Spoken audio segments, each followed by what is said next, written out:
Check, check.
Okay, friends, gonna get started in a second.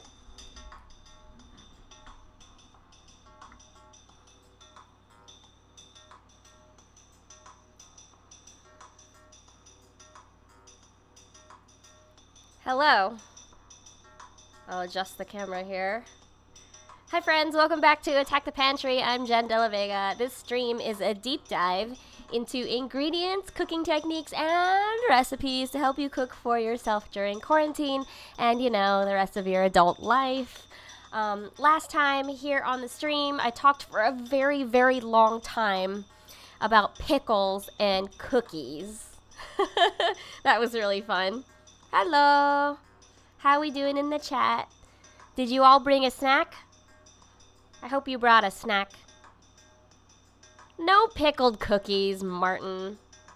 Hi, Lucius. How you doing? Say hello in the chat so I know you're here. I'd like to meet all the new people. It's really fun when we get to talk about food. You can ask questions throughout the whole stream. I typically cover 3 ingredients or 3 cooking techniques, so we'll see how far we get. Last time, well, 2 streams ago, I talked for so long about food preservation. That was kind of the only thing we could talk about. And then we talked about pickling and cookies. Today, we're going to talk about noodles, parsley, and pork chops. Noodles is pretty large, so we'll see how far we get with that. But yeah, just some business to get through before we continue with that. You can watch all of the past clips here on my channel if you click on videos. The entire archive is located at youtube.com/JENNDLV. You can make sure to subscribe there to get my skate videos every Monday and the archive as soon as it goes up, especially if you can't watch at 5 p.m. on Wednesdays. I know that's a weird time for a lot of you. On Sundays, I host a stream called Zine Dreams. We looked at a Kickstarter-funded zine called Stock Tips. It was all about soup, not the financial crisis. We also looked at a pamphlet from Vermont Creamery and a skim through my cookbook. I always talk about it, but I never actually have gone through the table of contents on a stream. So that is there on my YouTube channel if you want to check it out. I'm obligated to say that I am a Twitch affiliate. That means that I make a little bit of money with every subscription to this channel.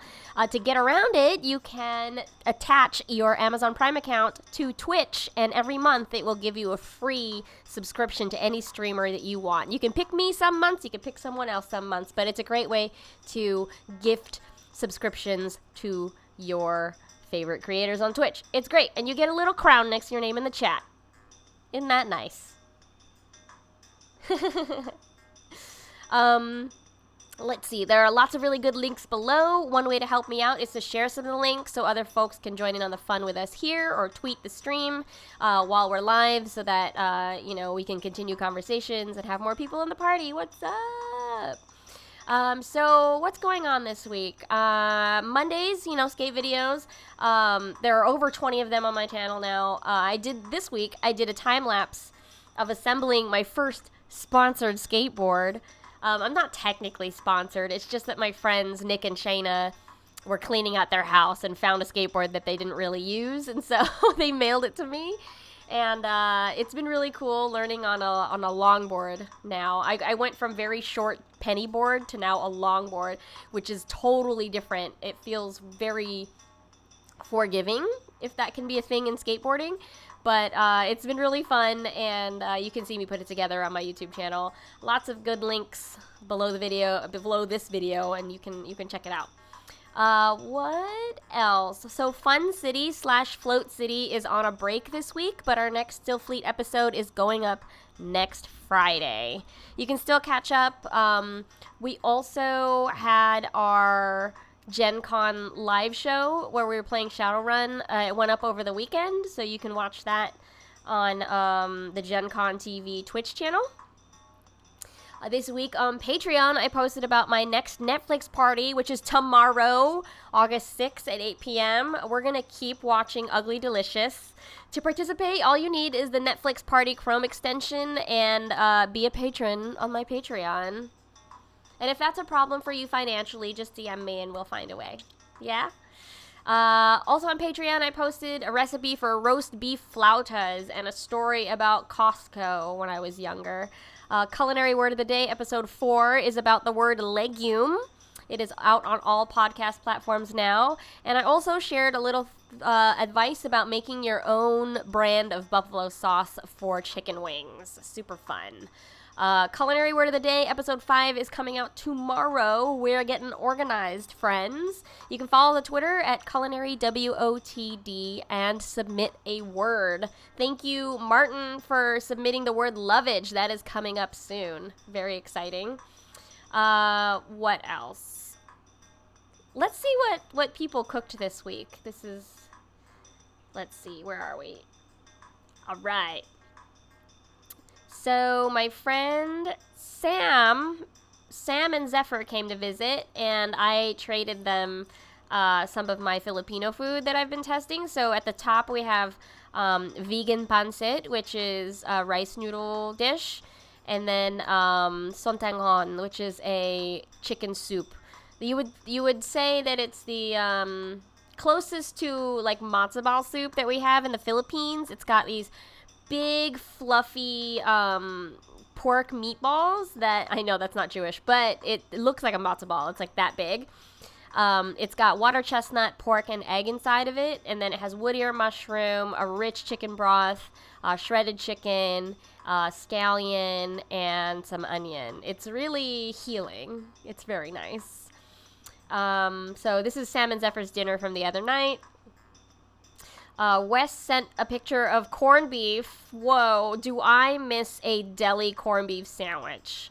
Wow, I haven't gone to a bodega in a minute, and I think I might just go get a bacon, egg, and cheese, or like a roast beef sandwich, or a Godfather from Panini Brothers down the street. Haven't had a Godfather in a long time.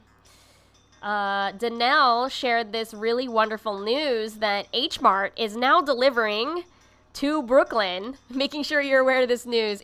H Fresh, new delivery area in New York. So it's not every zip code in Brooklyn, but it is at least Greenpoint, Williamsburg, parts of Queens, Bushwick, and Bed-Stuy, I think. You can visit fresh.hmart.com to check out if they're delivering to your area now. Hooray! What else? Oh, and my friend Sky has been tinkering at home and broke part of his coffee grinder and converted it into a spice grinder. Oh, it's sideways. Well, let me see if I can move this. So that used to be a coffee grinder, but now he's attached it to a drill and is now grinding pepper this way. Wait, here it comes. Wait, no. There it is. Yeah. Kind of crazy. There it goes. It is true. You can use coffee grinders to grind spices. I do that. I don't actually drink coffee, and I have 2 coffee grinders in my house because I use them for spices.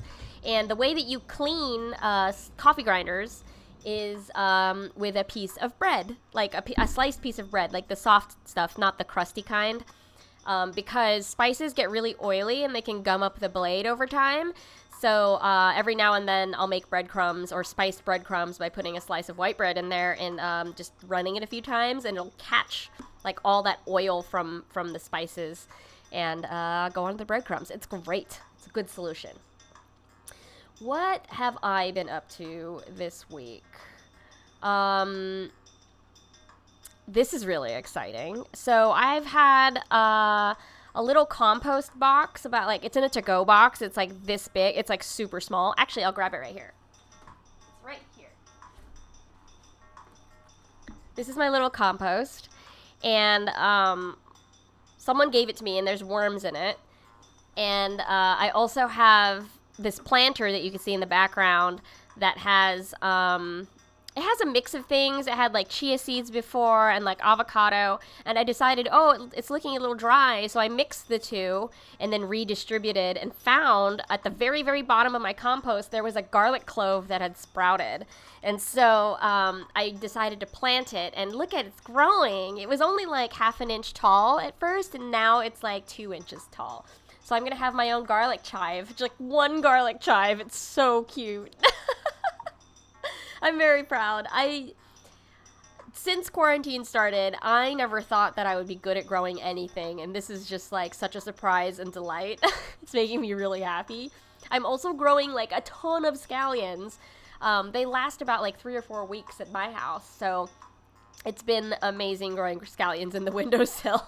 All you need to do is save that like 1.5 inch bottom of the scallion, that white with the root end, and you stick that in like 1 inch of water and replace it every 2 days, and you'll get scallions for like a couple more weeks. Amazing. What else happened this week? I've tested a recipe for papa rellena, or croquettes, a giant potato ball that is deep fried, and it's stuffed with beef and peas. Very hearty. I could barely finish one myself. So I have 3 of these in my store if you would like to pick them up in Greenpoint. They're frozen though and ready to fry, which is very exciting. Also, speaking of my store, I spent yesterday making a lot of beef lumpia, which is Filipino egg rolls.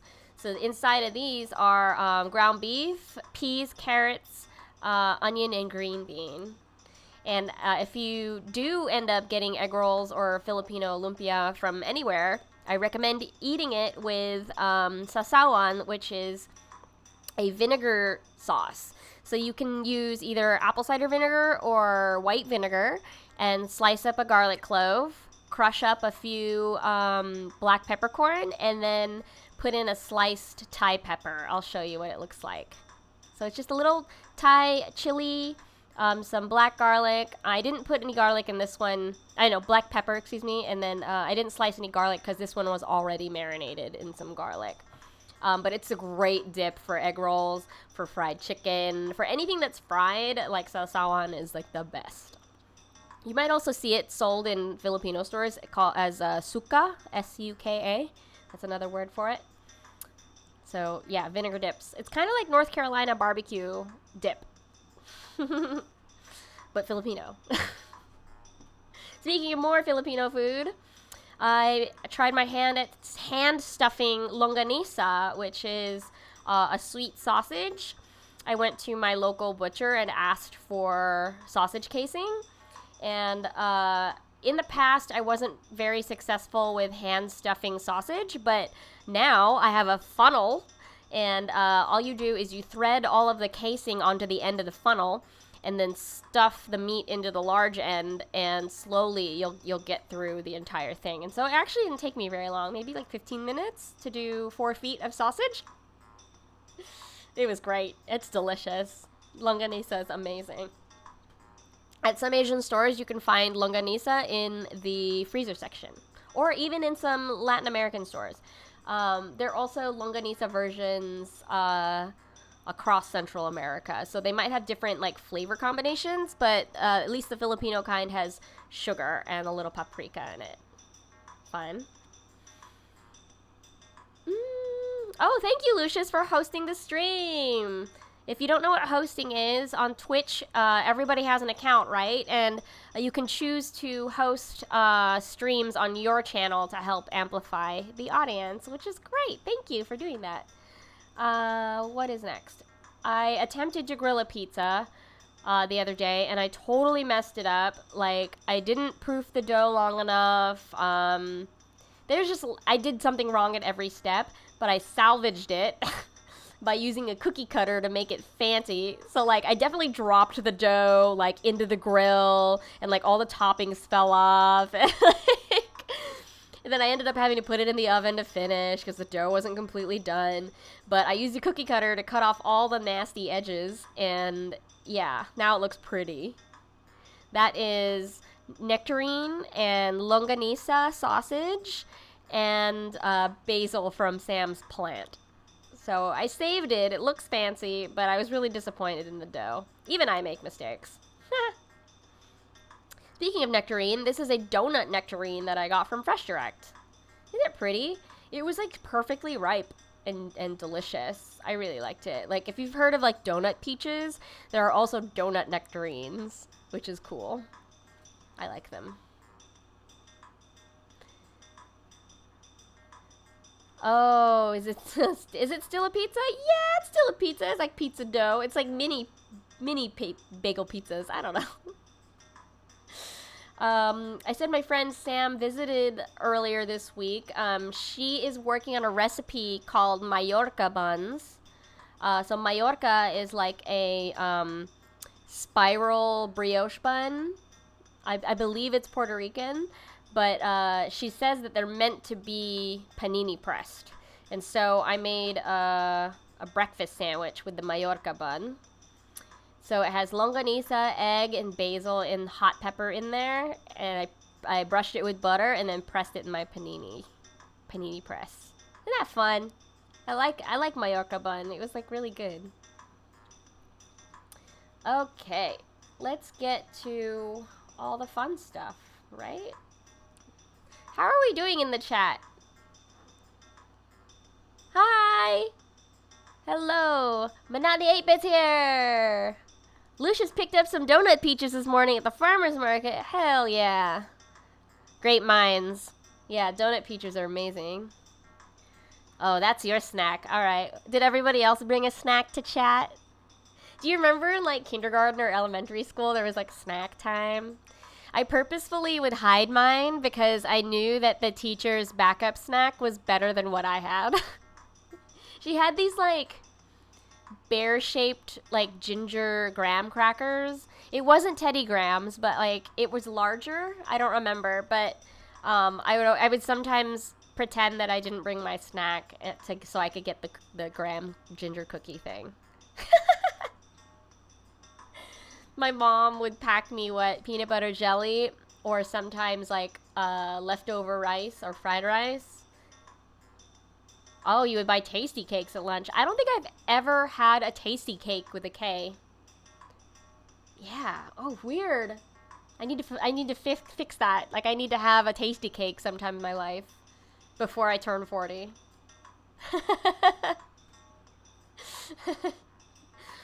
Okay, friends. What did, let's see. Today we're going to talk about noodles for a while, and then if we have time, we're going to talk about parsley and pork chops. If you have questions along the way, please throw them in the chat, and I will answer as best I can and elaborate as best I can. Let's put an egg on me. Which one should we do? Should we do a fried egg, an omelet, a hard-boiled egg, or a poached egg? How are y'all feeling? What kind of egg are we feeling today? What kind of egg do you feel like today? Are you poached? Are you fried? Are you an omelet? Are you hard-boiled? Is the world getting you down? Are you hard-boiled? I'll show you all 4 of them, and then we can decide. That's the poached.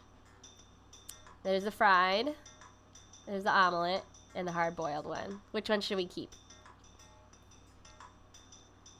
Omelette de fromage. Yeah, okay. Yeah, let's keep omelet. Do, do, do, do, do, do, do. Yay, omelet. Hello. Let's talk about noodles. What are noodles? Technically, they are unleavened dough, which is rolled flat sometimes and cut, stretched, or extruded into long strips or strings sometimes. Noodles can be refrigerated for short-term storage or dried and stored for future use. Noodles are usually cooked in boiling water, sometimes with cooking oil or salt added. They are often pan-fried or deep-fried. Noodle dishes can include sauce, or noodles can be put into a soup.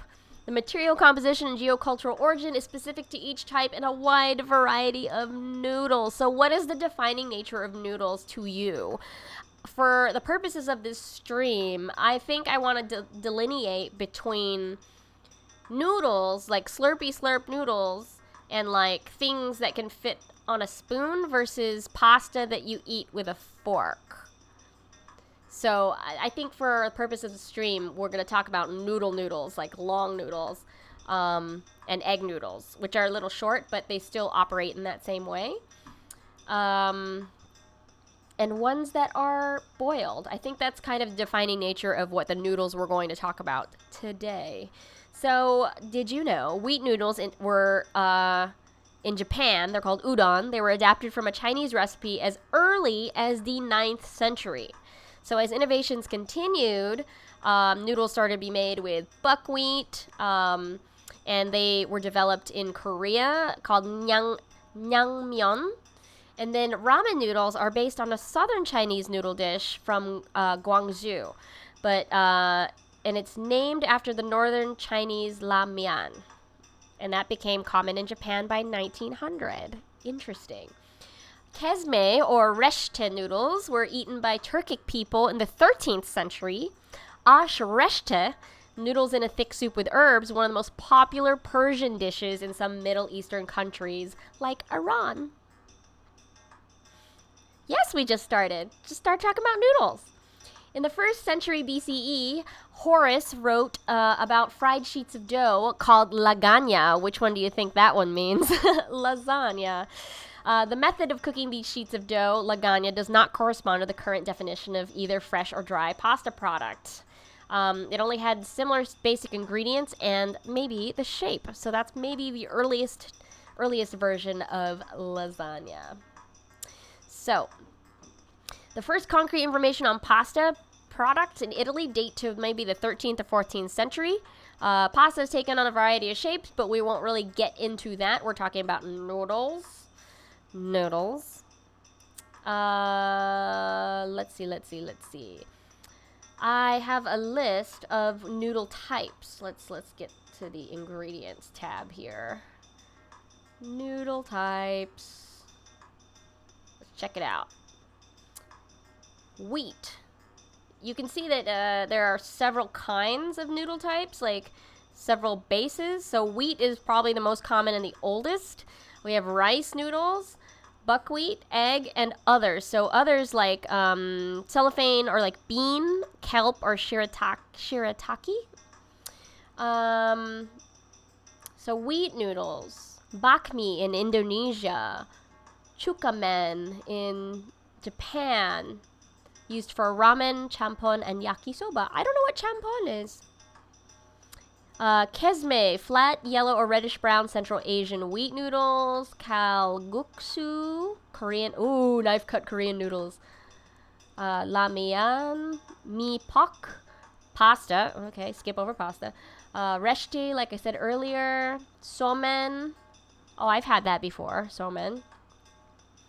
Thukpa, from Tibetan noodles. Udon, kishimen, Cool. Flat variety of Japanese wheat noodles. Interesting. Rice noodles is actually what I have the most experience with. In the Philippines, we use a lot of rice vermicelli and bean thread.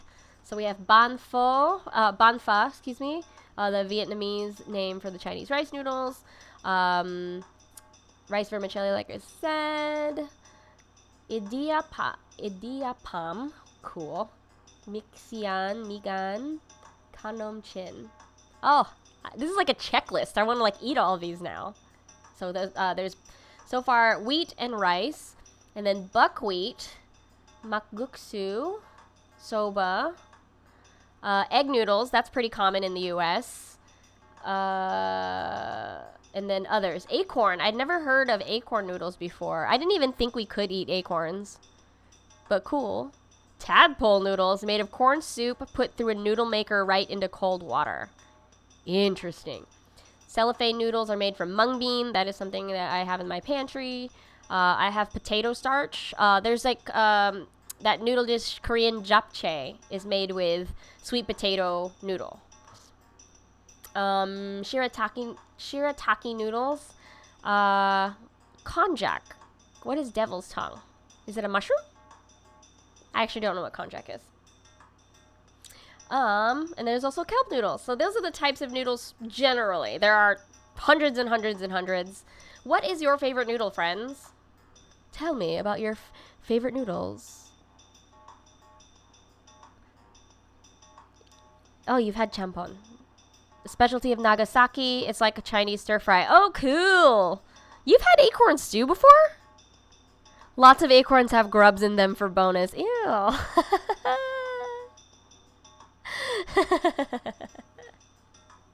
Whoa. Fascinating. I found a book called Asian Noodles, The Science, Technology, and Processing. It was published in 2011, edited by Gary G. Ho. So let's find out. Asian noodles, slide 1. While it is still being debated whether or not Marco Polo was the first to introduce noodles to Italy in 1296 on his return to Venice from China, at least one case where noodles may have originated has been closed. Chinese, Italians, and Arabs have all claimed that they were the first ones to invent noodles. However, the discovery of a pot, well-preserved 4,000-year-old noodles unearthed in 2005 by Chinese archaeologists in the Lija archaeological site in northwestern China may have finally settled the dispute. These easily recognizable noodles are more than 2,000 years older than the earliest mention of noodles, which appeared in a Chinese book during the East Han Dynasty sometime between AD 25 and 220. The noodles were thin, more than 50 centimeters in length, and yellow in color. Haha! Great. Let's see. Sometime later, Chinese noodles were introduced into Japan and other Asian countries and beyond. Today, Asian noodles, especially instant ramen noodles, are consumed worldwide. Yes, they are. Here we go. I feel like there's one more highlight in here. Oh, here. The key differences between Italian pasta and Asian noodles. The characteristics and the raw materials used, the process involved, and their consumption pattern. Most Asian noodles are made from common wheat flour and a salt solution that are mixed together to form a dough that is processed by sheeting. This type of Asian noodle is often eaten in soup. In contrast, authentic pastas are traditionally made from durum wheat or semolina and water mixed together to form a dough that is processed by extrusion technology. This type of pasta is often consumed with sauce versus being in a soup, although there are Italian soups with pasta in it, like tortellini and brodo. Yeah. So that is from Asian noodles. And let's see, there's follow-up here. The importance of noodles in the Asian diet is pretty significant, I agree. Currently, an average of 20 to 50% of the total wheat flour consumption in many countries occurs in the form of noodles. The percentage of total flour consumed as noodles countries is as follows. So Indonesia, 50%. Wow. Total flour consumed as noodles. 50% in Indonesia. Korea, it's 45%. Vietnam is 45%. Very surprising that Japan is not near the top there with such a heavy ramen culture. Really interesting that flour consumed as noodles is only 20% in Japan. Whoa. And in the Philippines, I'm also surprised that it's so low, because pancit is like a huge like part of the diet and part of special occasion celebration food. And we also have lots of noodle soups like sontanhon and miswa, which is a flour vermicelli with very delicate noodles and chicken broth. So this is really, really fascinating. Oh, so here's the kicker here. Many of the countries rely heavily on wheat imports because none of them, except for China, actually grow much wheat. Therefore, the wheat market demand in Asia for noodle flour production is too large to be ignored by major wheat exporting countries. So this is really fascinating.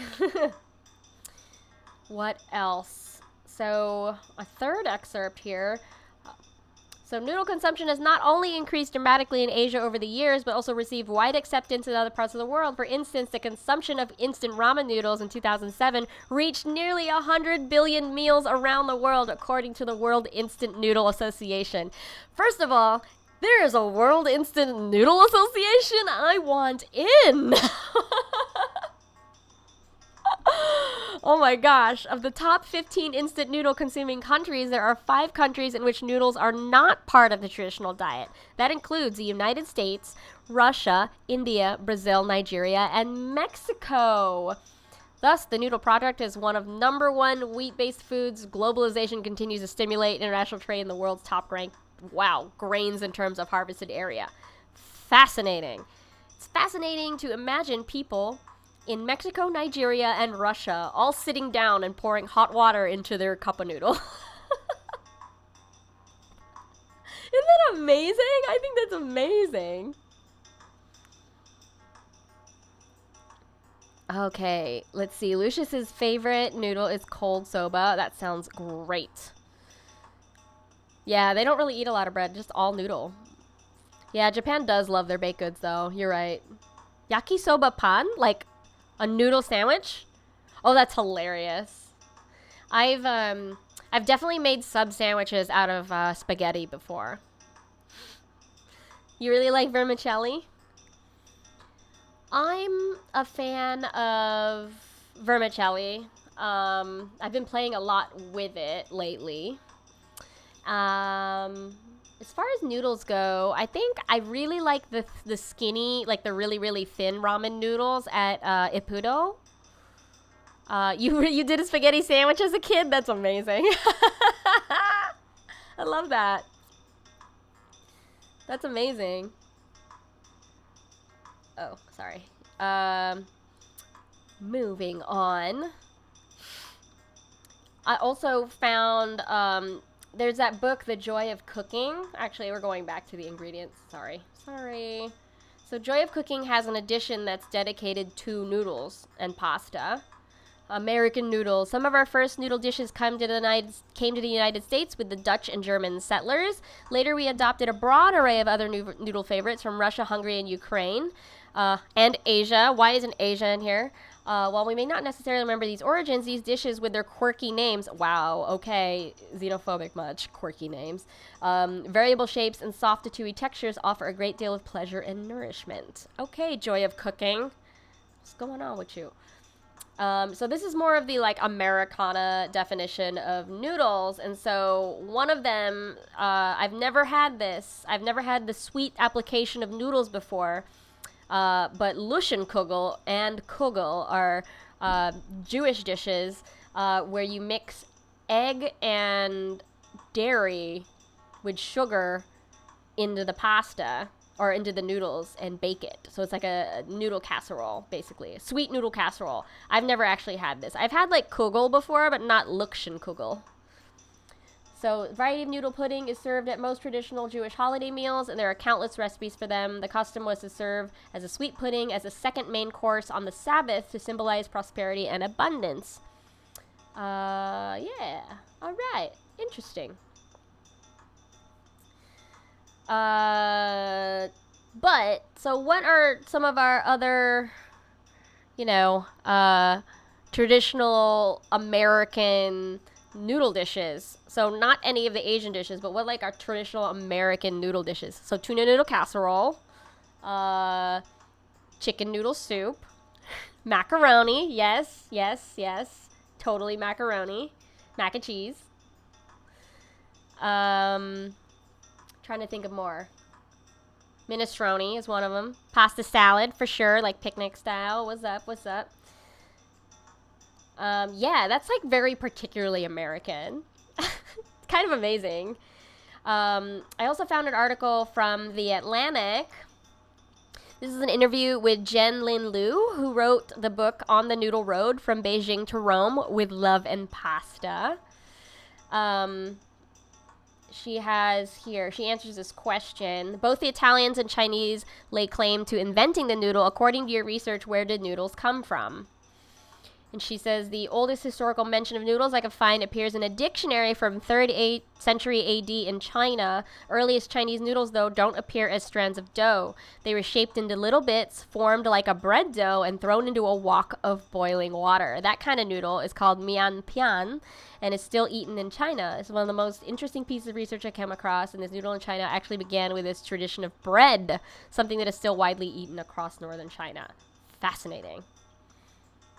And then she was asked what is her favorite noodle dish. And it's kind of like if you ask me what my favorite cheese dish is, you know, it's like it can't make me choose between my children.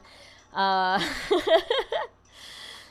also she has this really cool connection here. She traveled through Central and West Asia. There's a connection between Turkic and Persian cultures. There are ethnic Turkic groups that span from Western China to Turkey itself. Linguistically and culturally, these groups are all linked. In Iran, there's an ethnic Turkic group called the Azeris. These Turkic groups share one really interesting dish: dumplings! In the northwestern region of China and Central Asia, Uyghurs and Uzbeks make a dish called manta, steamed dumpling filled with mutton and pumpkin and served with cream. That sounds so good. In Turkey, that dish evolves into manti, tiny tortellini-like dumplings that are boiled and served with yogurt, mint-infused oil, paprika, and crushed walnuts. Wow. Some researchers have theorized that Genghis Khan and his empire, spanned from East Asia to Central Europe, had something to do with the development of dumplings in the form of pierogi all along his path, and it was an easy food to make and boil while on the road, and filling could be easily varied. Yes, totes. Totes, totes, totes. Wow. She also mentions later in the article Turkish rose börek, which is a phyllo dough stuffed with leeks, feta, and honey. And then Persian braise, like fesencun. It's chicken simmered in walnut and pomegranate sauce. Wow. All of this starts to get really murky if we consider dumplings and rice cakes as noodles. I won't in this stream, but technically they are allowed.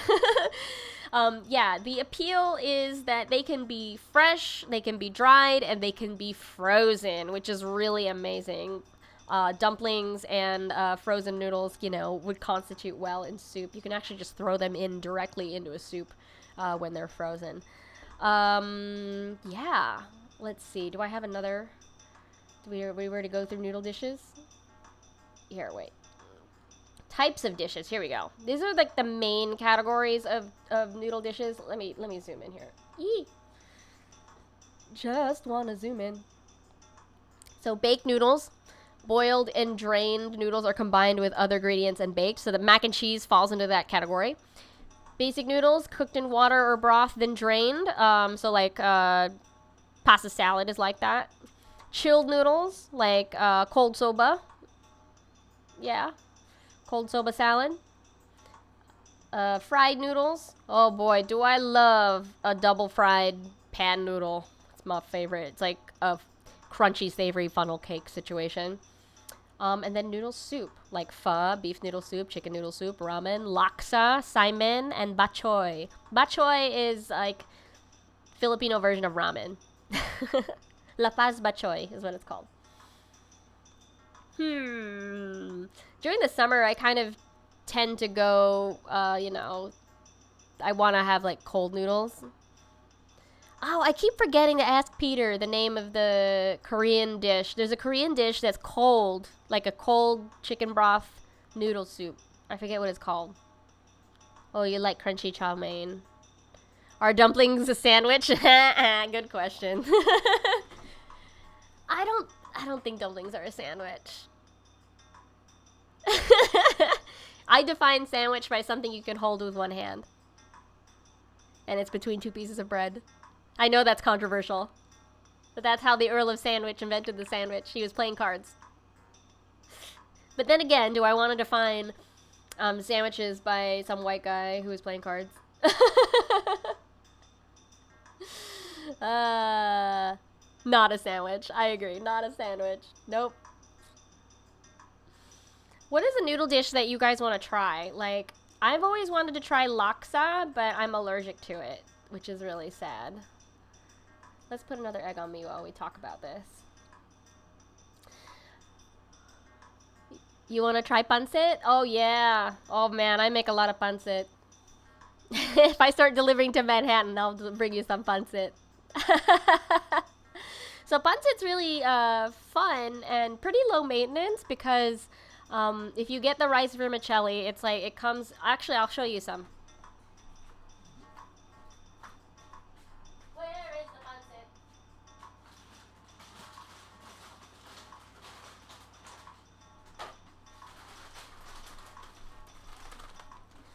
So this is the pancit noodle that I have in my pantry.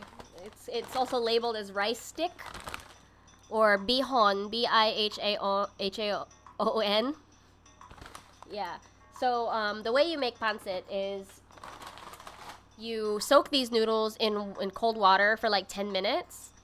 And then all you need to do is boil them in hot water for 5 minutes. And then you can toss them with whatever you want. Like pancit is usually a stir fry, basically. So you can stir fry green bean, shrimp, onion, garlic together with some soy sauce and pepper, and then you fold in the pancit. A lot of the time, my mom likes to put shredded cabbage to like stretch the pancit, like a cheap cabbage to make it last forever. But I kind of don't like to because I don't eat very much, so I'm like, I don't want to get too full too fast. My favorite pancit combination was from my neighbor when I was living in Palmdale. My backyard neighbor was Filipino, and they would call the house, and they would tell me to come to the fence, and then they would hand me a big steaming Tupperware of pancit with chorizo and cilantro. Oh, delicious. Little bits of carrot in there. Noodle dish. Yum. What about everybody else? Is there a noodle dish that you've always wanted to try but haven't had yet? And you will the next time you have the opportunity? One of my favorite noodles. Tasty Hand Pulled Noodle in Chinatown is like one of my favorite noodle spots to go to. Like everything is like $5. And they do biang style noodles, which are the wide hand stretch noodles. And you can see the guys like doing this on the counter. Martin says, I think I've satisfied all my noodle cravings in my life, but I'm open for exploration. That's come on. You don't have noodle goals? I have noodle goals.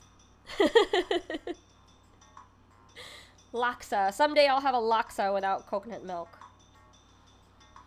I also want to have more experience with dandan noodles and sukemen, which is the dipping style of ramen. Yeah, Asian noodles. There's bean thread, there's rice thread, there's vermicelli, there's flour vermicelli, there's so many kinds. Every thickness you can think of. And every kind of flour or legume has a type of noodle associated with it, which is so fascinating. And I think that's the huge difference between, like I said earlier, between Asian noodles and pasta, like Italian pasta. Italian pasta has, like, egg yolk in it, and Asian noodles tend not to have egg yolk in it. So that's another big one. What else? Does anyone have any questions about noodles? A lot of the thin Asian noodles, you just need to pre-soak in, like, cold water for 10 minutes. But things like fresh dough ramen or fresh hand-pulled noodle, you only really need to cook them for like 2 or 3 minutes because they're so fresh. But dry pastas, they tend to take between 6 minutes and 12 minutes depending on how big they are. So like if it's an angel hair, it won't take 12 minutes, it'll take more like 6 minutes. But if it's like a campanelle, which is like a bell shape, or like really thick, like extruded pastas, those tend to be on the longer range of cooking pasta. But anyway, let's move on, friends. Let's talk about parsley. Let's see, going back here. Oh, I want to turn this image off. Where is parsley? This is parsley. Oh, this is Italian parsley, at least. How many of you have ever had a piece of parsley on your plate, like on the side, like a little sprig in the 90s? Like, you know, if you went to a fancy restaurant or something. Oh yeah, vermicelli, little worms. I didn't know that. Yeah, Red Lobster, right? They would put like a little sprig of parsley on the plate, and you're like, what is this? And you just don't really touch it, right? It actually was supposed to be a palate cleanser and add a little bit of color to the plate. You remember going to Sizzler and getting parsley with steak and potatoes? Yes, true. It was never really much of a direct food garnish. It was always just there on the side in the 90s. This comes from a culinary practice, or a culinary style called Nouvelle Cuisine, which was 80s and 90s, like American food that was influenced by French plating, basically. And it was sort of Americans trying to be fancy, you know?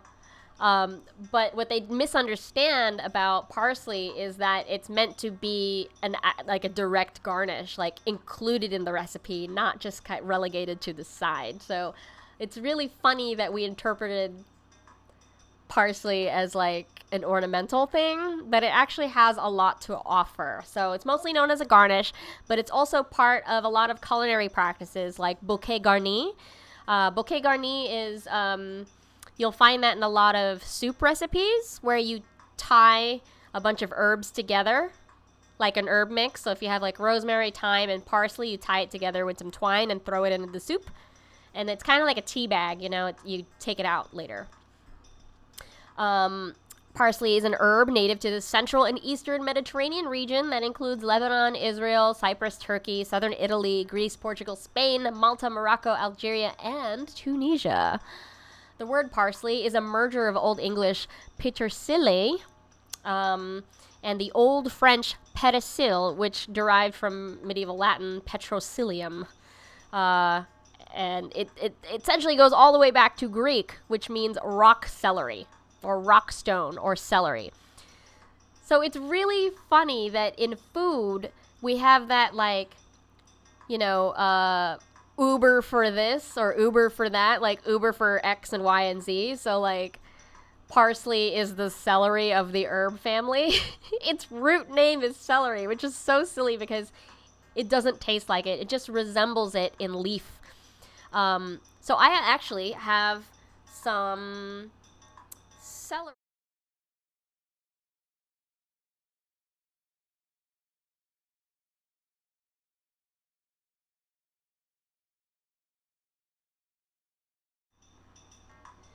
These are celery leaves that I've been growing in the windowsill. You take the bottom third of a celery bunch and you can stick it in water and grow it. So I have celery leaves that I can like harvest fresh. But you can see why people named parsley the rock celery, because it looks very similar to parsley. Celery leaves looks very similar to parsley, but they are totally different. They come from different families. Yeah. So parsley is widely used in European, Middle Eastern, and American cuisine. Not so much Asian, not so much Latin American. Curly leaf parsley is what we have most used as a garnish. So in a lot of like Eastern countries in Europe, you'll see chopped parsley instead of the parsley on the side like you would at Sizzler and Red Lobster. Curly parsley was very popular in the 90s. Flat parsley didn't really come into the major market until way later. But flat leaf parsley is actually what I prefer to use. It's Italian and it's very similar but easier to cultivate, and some say it has like a stronger flavor. I don't necessarily agree. I don't know if it has a particularly strong flavor at all, but Anyway, there's also a root parsley, and that is used more as like a snack or a hearty vegetable to put in soups and stews and casseroles. I've never actually had parsley root, so that's fascinating. Now, home cooks use a combination of both. They use the fresh parsley and dried parsley. I always try to use fresh over dried herbs because you'll get more of the volatile chemicals. But if you use them in combination, you get sort of different notes, right? Like you get like the dry concentrated note from the spice cabinet, but then you get the fresh like vegetal like smell when you use the fresh stuff. So if a recipe calls for parsley, I'll tend to mix the fresh with the dried. Yeah, flat leaf is pretty good. I like it. Let's see. I found a book called, where is it? Hello, let's go to the ingredients. Let's go back to our parsley friend. Parsley growing. Yes. Parsley, Petroselinum crispum, is a biennial herbal spice crop, belongs to the family Apiaceae. Can be successfully cultivated both in tropical and temperate climates. Commercially, it's grown as an annual crop for its leaves. La la la la la la. Yeah, so it, seasoning herb and also as a raw material for extracting the much valuable parsley oil. Interesting.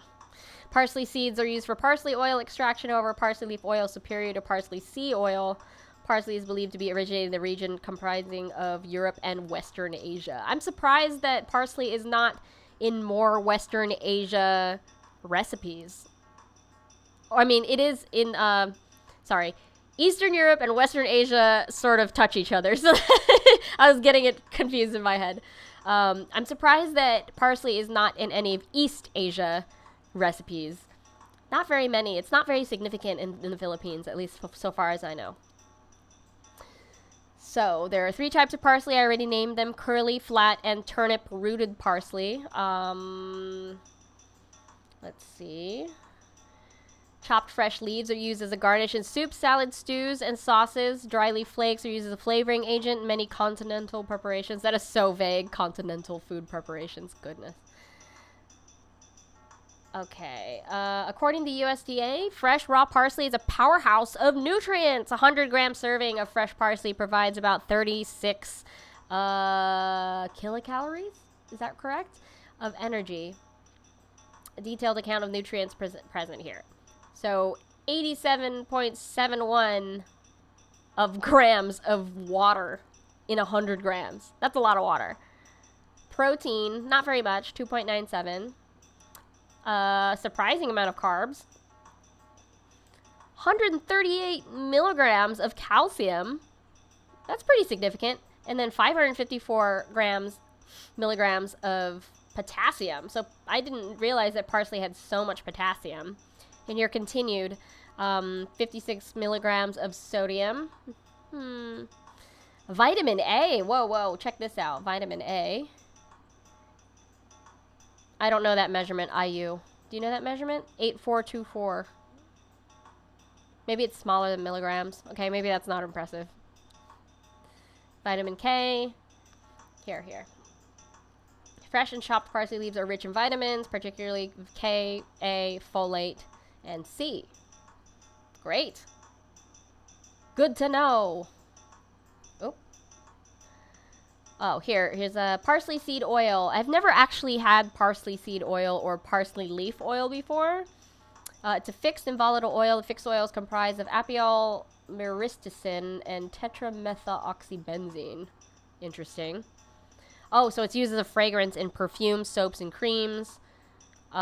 Seed oil can be extracted from seeds through steam distillation. There was also a warning in one of the previous clips here that if you should not consume 100% parsley seed oil. It should be diluted because it contains so many volatile oils that it might be harmful to your liver and to pregnant persons. So beware when you consume parsley oil. So what kinds of dishes can you make with parsley? So in France, we've got persillade, which is chopped parsley and garlic. It's a great little garnish for, broiled salmon. There's gremolata.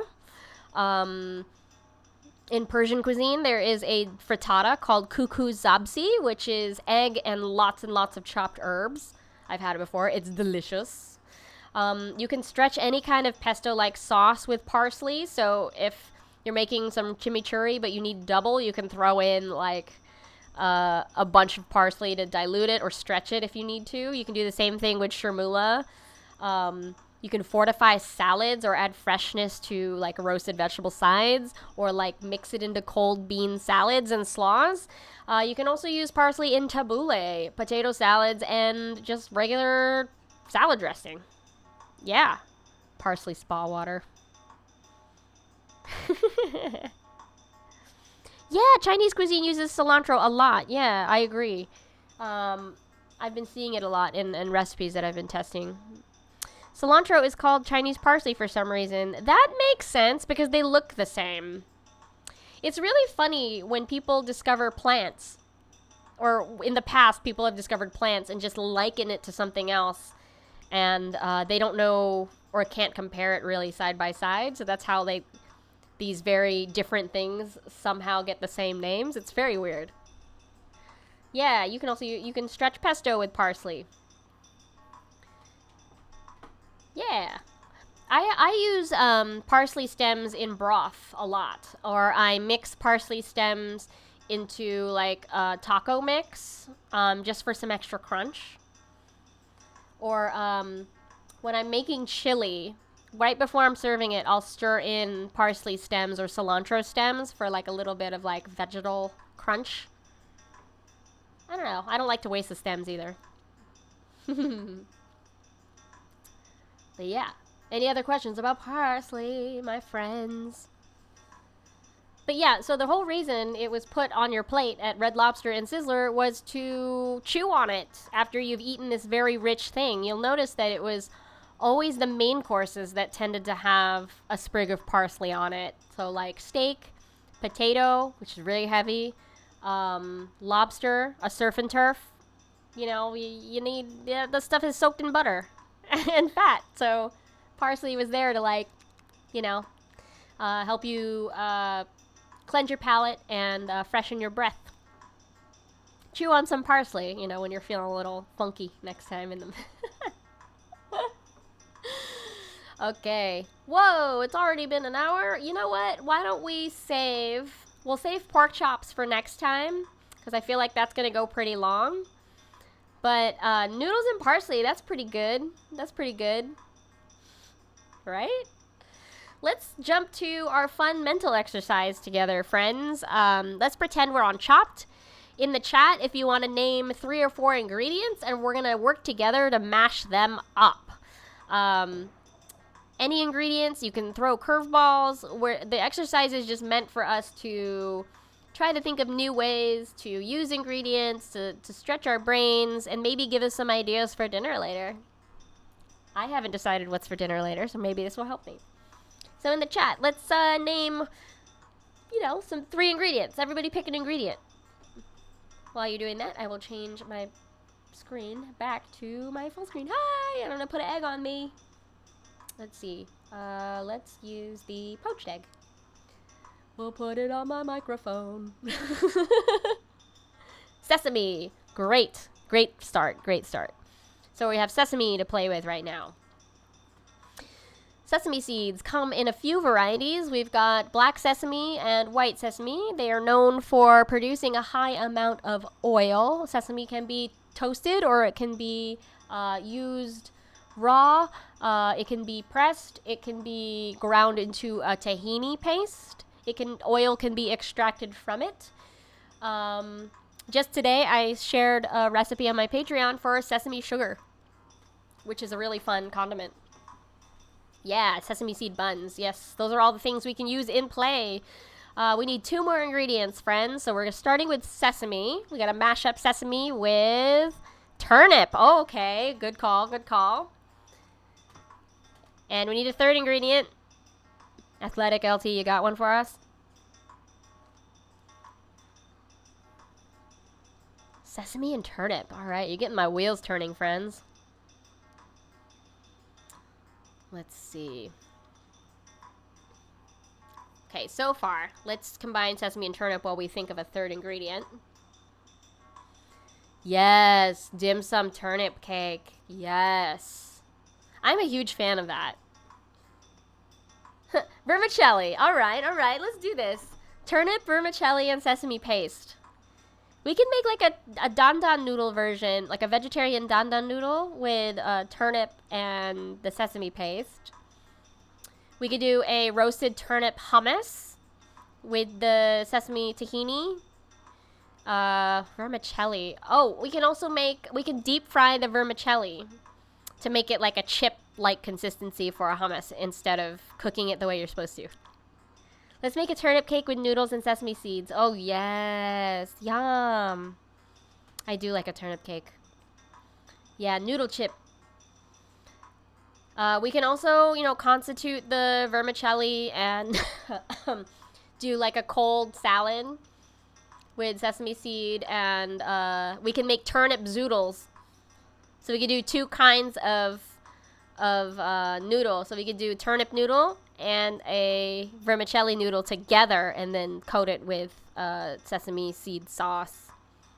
Or just do black vinegar and just some sesame seeds. Really easy. Yeah.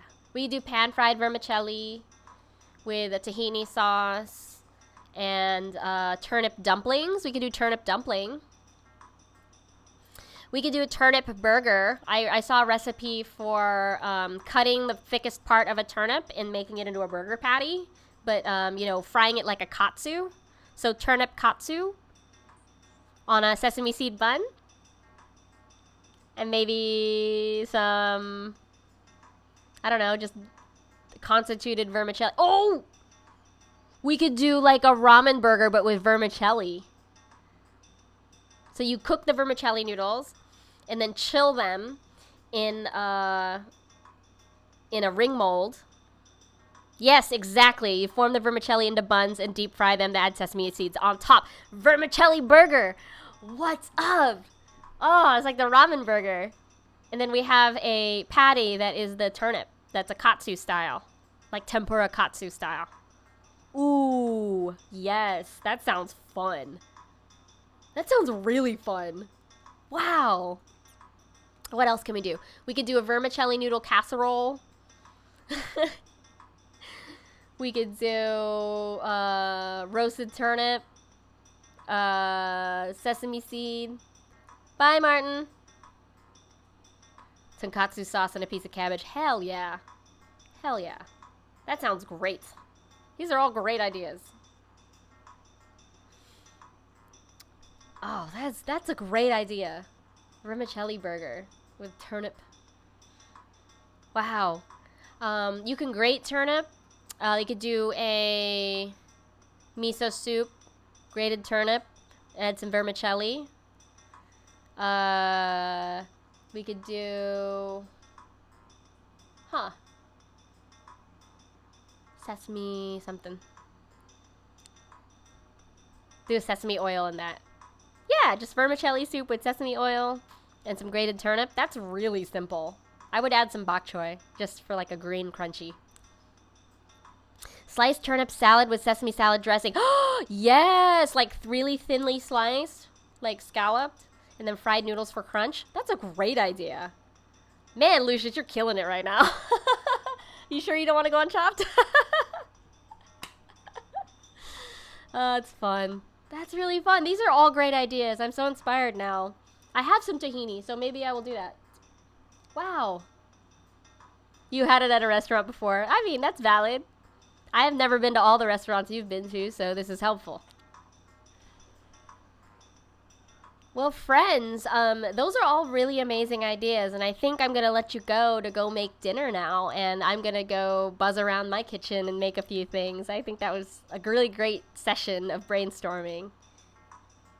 Oh, also, thank you, Lucius, for introducing me to Twitch Sings. So Twitch has like a karaoke app now for Mac and PC, and I've been like playing with it. So if you look on my video channel, you'll be able to see me singing Alanis Morissette. And I don't remember what other song I did, but, forgive me. I'm not a professional singer. I just love karaoke. Twitch Sings was really fun. I'll connect with you on there, but that is something that I'm going to start doing more often. I really like karaoke. It's fun. I'll practice. What's for dinner? I don't know. Maybe I'll have noodle. Maybe I'll have... I haven't decided. I might have some beef. I have to test another recipe tonight for work, but... we'll see. I'll post it on Instagram. But friends, maybe join me on Twitch Sings. I'll sing a song with you. Yeah, maybe I'll try a duet. I don't really know a lot of songs, so maybe I'll try. But I'll be back next Wednesday to talk about pork chops. If you have suggestions for new ingredients or cooking techniques you want to learn about next week, I'm happy to do the research and share what I learned. I'm also going to go live on Sunday at noon Eastern to talk about zines and all the printed media in my house. I'm doing a lot of reading lately. But have a great Wednesday night. I hope the week is going by quickly for all of you, and I'll see you again soon here on Twitch. Bye, friends. Thanks for hanging out with me.